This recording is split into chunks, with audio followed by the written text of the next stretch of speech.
All right, hello, hello. I just watched Nightcrawler, the 2014 film directed by Dan Gilroy, and it's time for me to talk about it. I said I was gonna watch more Jake Gyllenhaal movies, so guess who went ahead and flipping did that? I had never heard of Dan Gilroy before watching this movie, so I did some research, and apparently this is Tony Gilroy's brother, as in the guy who wrote the first three Jason Bourne movies and is also the creator of Andor. And Nightcrawler is this guy's first ever movie. Like, I'm checking the letterbox, he's got like 3 things on here, and really the only notable one is Nightcrawler. So that's just a little bit of Nepo coded lore for you. Yeah, so I really enjoyed this movie.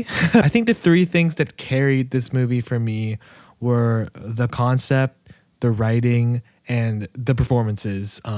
Bro just named the 3 things that make a movie. Obviously, there's other things that go into making a movie, but the concept, the writing, and the performances are just so well done and impressively crafted in this movie that I think that's what propels this movie to like pretty much iconic status, I'd say. Yeah, and I'm just gonna get the performances out of the way because I feel like everyone's talked about Jake Gyllenhaal's performance in this movie, and to experience it firsthand was just an incredible time. Jake plays Lou Bloom, who is, the anti-hero of the story. He is a soulless, sort of void of any personality or empathy type of person. In other words, he's a sociopath, I don't know, like, observing Lou Bloom as a character, just to talk about that really quick, it feels like he's sort of like an amalgamation of like all the popular anti-heroes in media. He feels like a combination of like Saul Goodman and Walter White and like Dexter. Or like,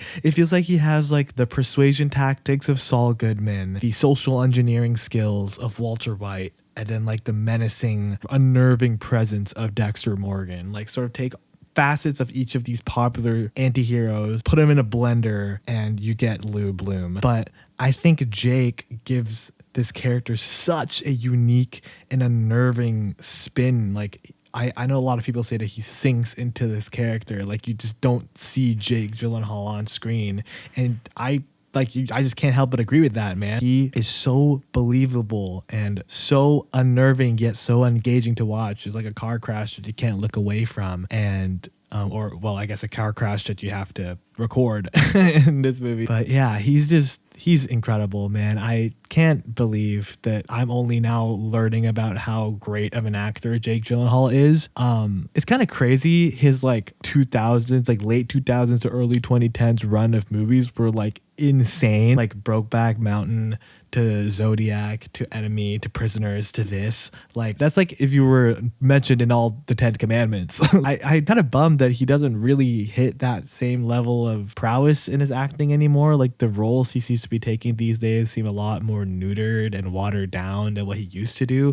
I don't know if he's just comfortable with like the financial situation that he's in, so he doesn't have to try as hard, or like, I don't know. I don't want to assume too much about Jake's life, but in terms of the effort he put into this role, like, I know he lost a lot of weight and shit, but like, even aside from that, like, he gives his A game, man. Like, just as much as he did in Prisoners, like, he steals the show whenever he's on screen. And it's just so like, you only want to ever watch Lou Bloom on a TV screen or on a movie screen. Like, you never want to be like in a room with this dude or like having a conversation, like, let alone like, it is so fucking uncomfortable, man. Like, it's the eyes. I think it's the eyes. Like, I don't know how it looks like he has like bug eyes. Like, it's like, how does he look like that? And he still looks like attractive. He's definitely not as attractive as he was in Prisoners. I think it was intentional that he wanted to look a little more like oily and greasy and like, kind of serial killer vibes, but he still kind of pulled it off. Like, he had like a little man bun for a little cool part of the movie, and even then, I'm not a man bun guy, but he still kind of rocked that man bun. Like, he still it was kind of demure with the man bun.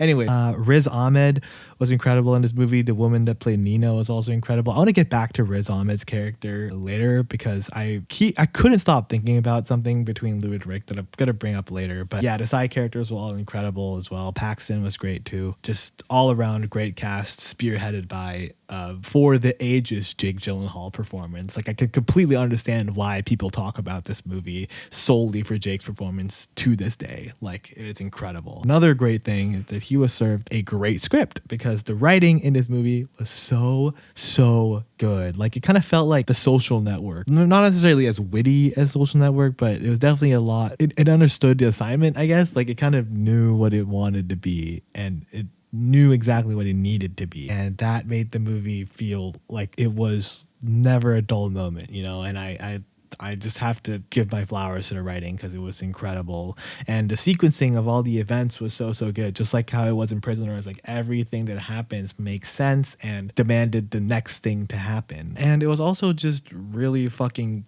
nice to look at. Like the cinematography was great. Just talk about that really quick. How they shot LA at night was just super, like this shit like looked like a damn movie, you know what I mean? There was like a montage sequence in the middle of this movie that was super fun. The opening shots of the movie and the exposition shots of you know, dreary, despondent LA nightlife was just super nice to look at. But yeah, back to the sequencing. My favorite part of the movie was definitely the sort of climax in terms of suspense at a certain restaurant scene towards the end of the movie. I remember from that point onwards, I was so freaking tense, dude. Like from that restaurant scene up until we time skipped to the next day, it was just fireworks, and I could not keep my eyes away from the screen, and my booty cheeks were right at the tip of the edge of my seat. Like it was freaking great. I don't know why I'm not swearing. It was fucking great. Okay, I didn't mean to use my outside voice there, but it was really good. I really love that restaurant scene in particular just because of how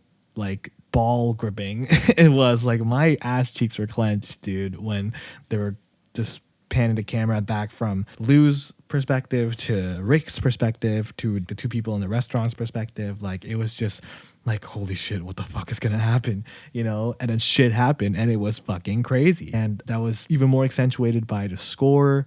I know the car chase scene didn't have a score, but the score in like the restaurant scene and even the score across the entire movie was just so good. I really, who made the score actually? Let me just look this up really quick. James Newton Howard. Shout out James Newton. Wait, Joseph.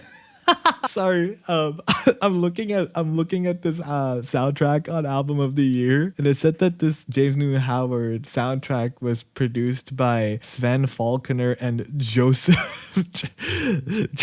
Trapanese. Your last name is Trapanese, dude. That is the hardest shit of all time. Let's get back on track. I don't know who James Newton Howard is, but okay, so he is known for such works as The Dark Knight, The Hunger Games, and After Earth.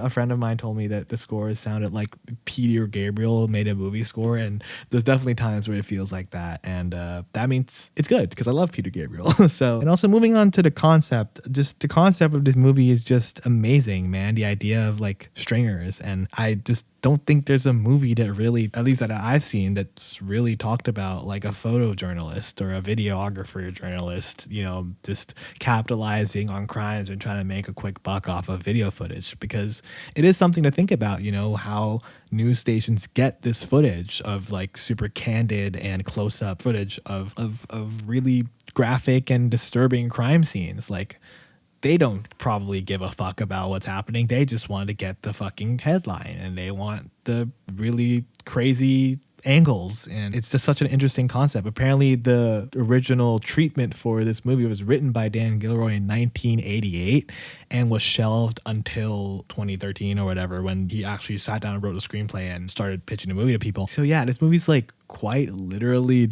timeless, at least like generational, which is just like, wow, like that is a genius concept for a movie that like pretty much no one's ever tackled. And to portray it with like a sociopath, like psychological type of angle is just so fucking sick, man. Hats off to Dan Gilroy, because yeah, that's like gold. Like if I came up with that like in my room, like laying in my bed, I would have been like, holy shit, I need to make this happen. And he made it happen. So shout out to him. And I guess I'll talk about what I was mentioning earlier with Rick's character. I don't know if anyone else felt this way. I think it's probably just me, because I'm, as if you might have remembered from my, just play like a little harp noise in your head and think back to my first video if you watched that, and you remember that I put up pictures of my hyperfixations, and one of them was Better Call Saul, but also Breaking Bad. Like I'm obsessed with Vince Gilligan, and after watching those shows, I cannot think of fiction the same, and it's generally changed my life, and I think about and talk about Breaking Bad and Better Call Saul every day. But whenever I look at Lou and Rick in this movie, I just couldn't stop getting Walt and Jesse out of my head. Like, they're so similar to a Walt and Jesse type of dynamic. Obviously, at the end of this movie, both of them end their character arcs in vastly different ways to Walt and Jesse's character arcs. But I don't know, just the idea of like this guy who's trying to make it in like a, you know, sketchy, dangerous business, who doesn't really have empathy for anyone and is extremely narcissistic and only cares about his own success and glory, probably has a really fragile ego. Lou does have a really fragile ego. I remember there's one part in the movie where like he was talking to Nina, and okay, so this is where I have to get the spoilers. So spoiler warning, he was like negotiating like the price for like that house murder footage. He was like, I'm gonna give you $1 billion for this, and that's my final offer. You're gonna accept that, and also when I want you to step on me, you're gonna step on me when we have sex, okay? Like, he's like a really pathetic dude. Like, there are certain lines in this movie that Lou says that kind of grounds you in like the holy shit, he's so fucking demented. But then he'll say a line and you'd be like, okay, he's kind of a chud.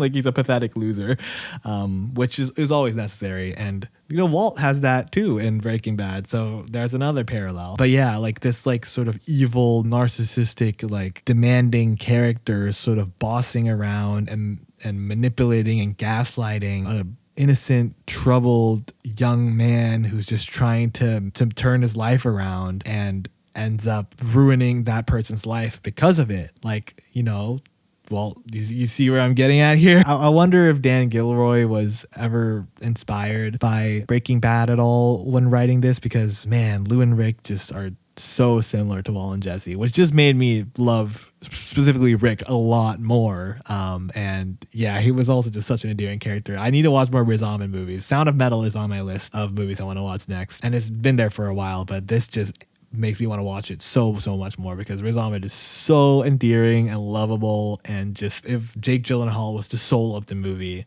Riz Ahmed was the heart of the movie, I think. And Nina was the brains behind it all. So shout out to Renee Russo, who I believe is Dan Gilroy's like IRL wife. So I'm just spoiling you with lore. I don't really know if I have any critiques. It didn't like blow me away necessarily. There were definitely parts of the movie that I was like, holy shit, it's just fucking awesome. But like, it wasn't reaching the levels of like Prisoners or something. Not to keep comparing it to Prisoners, that's just the last movie I watched with Jake Gyllenhaal in it. But I guess the ending did kind of leave a sour taste in my mouth. I think I've definitely warmed up to it now, but watching it in the moment, I was just kind of pissed that he, major spoiler warning, got away with everything. And everything we just watched that happened in this movie was just sort of a springboard to his success with Video Production News, which is the most fucking NPC fucking name for a company ever. Like, even Walter White had a Heisenberg. Like, he had a cool ass aura name. And like, what is Video Production? He's so void of personality in every way. It's kind of baffling. It's like if Ben Shapiro, was a thriller anti-hero. But yeah, the ending did kind of piss me off, just because like I'm just sort of used to the anti-hero getting the punishment that they deserve, but he doesn't really get that. But I think it does make sense why he would get away with everything, and it definitely is just sort of a commentary on how, you know, sliminess can get you places. You know, and the news industry is kind of a slimy ass fucking slime ball. So it definitely read as like a commentary on sensationalized news and sensationalized media. And I think Nina says somewhere in the movie that if it bleeds, it leads. And that's pretty much the central message of this movie. Also showing how far people will go the distance to achieve success in an environment that lives by that sort of hyper capitalist, do it for divine type society, I guess, which is something that's worth talking about. It's just growing increasingly more relevant as society progresses in the big 26, you know? I think that's just another reason why this movie still stands the test of time. But yeah, like I kind of wonder how the movie would reflect within me how the movie would be if he ended up getting caught. So I do think about that. But other than that, like I guess some of my favorite moments in the film, definitely Rick's death was extremely heartbreaking, and I remember having my head in my hands being like, God damn, when that happened. So rest in peace to Rick. When Lou was in the like mansion with like the murder scene. Like that shit was so like graphic, but also really fucking immersive. And like I felt like I was there, like in the fucking mansion. Like I love that. And especially that scene in the end where it's like, if you're seeing me, you're probably having the worst day of your life. And then he looks directly into the interrogation camera, like CCTV. Like that shit was fucking crazy. Like that was wild. The car chase scene was brilliantly shot. No music, which just made it so much more tense. And yeah, that was great. I love Bill Paxton's character. He was kind of like set up to be like the villain. Like it kind of set it up to be like he was gonna be like the Gus to the Walt, but he like isn't a bad guy at all. Well, he's a stringer, so he's kind of a douche. He's a douche for sure, but he is not the villain. Like Lou is the villain and he is the hero too, which we love. Other than that, like, yeah, it was just a damn good movie. I don't think it's like one of my favorite movies of all time or anything. Like it didn't blow me away, but it was just an extremely well-made movie about an extremely interesting and amazing concept that was executed very, very well. So yeah, I recommend you all go and watch it if you haven't. And I'll give it a 4 out of 5 stars. And yeah, if anyone's even made it this far, if you disagree or agree, let me know. Subscribe if you want to. And yeah, shout out Nightcrawler. Okay, bye.